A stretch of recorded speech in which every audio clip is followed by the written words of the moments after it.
So we'll talk about the manufacturing turnaround, and it's been very early, but it's pretty significant. The numbers were much better, as you know, than projected by the media, and a little surprising, actually, how strong, how fast, because we have many companies are moving into our country. As you probably know, it's a statistic that everyone talks about, but nobody seems to have done much about. Since the beginning of NAFTA, there's been 90,000 plants and factories closed in this country. Think of that. 90,000 plants and factories have been closed in this country. Many of them have been car manufacturing plants.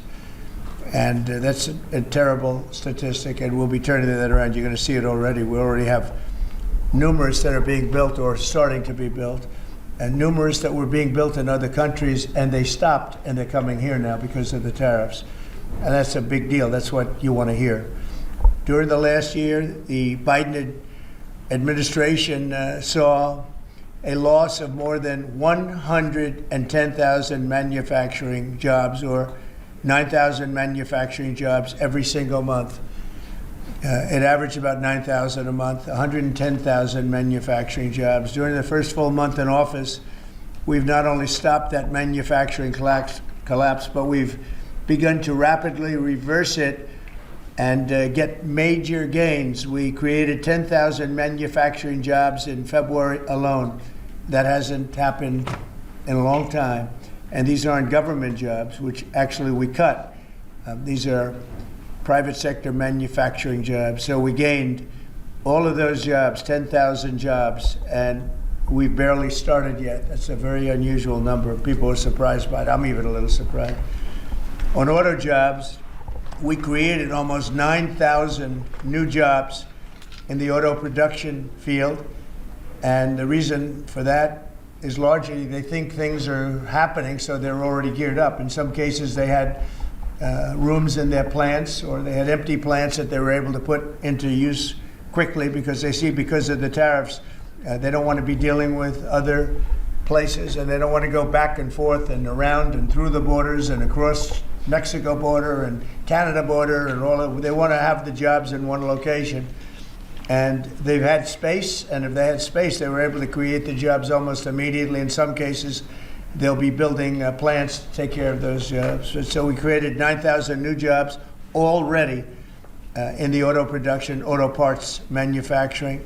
So we want the auto parts, ideally, and I think from a simplicity standpoint too, to be built and made in the United States.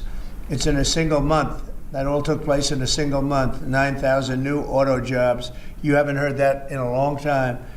After auto workers lost more than 27,000 auto jobs in the final year of Biden.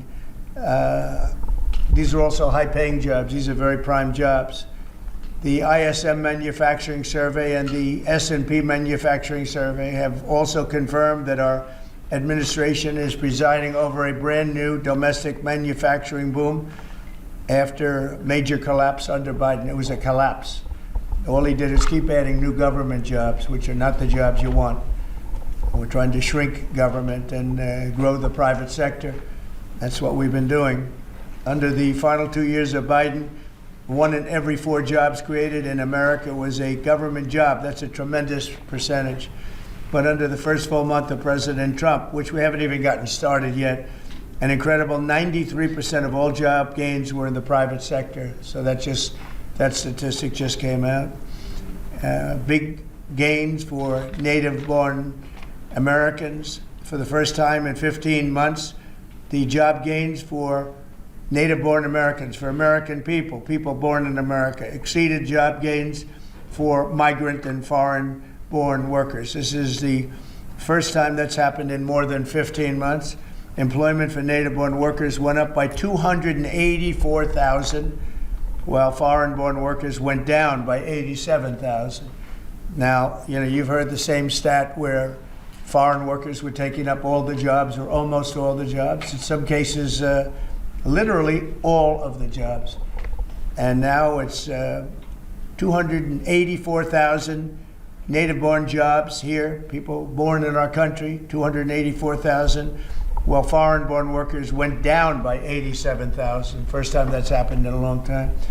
So these are incredible numbers, and they're very early. I mean, we're here for 5 weeks, but we have been talking about it since the big win in November 5th. So a lot of these people, they listen to us speak and they say, well, I'm going to gear up, and they're gearing up. And so they've been gearing up. They've had a little time. It's not just 5 weeks. It's 5 weeks plus a few months. And they put it into effect pretty quickly. They have confidence that what I'm saying is going to happen.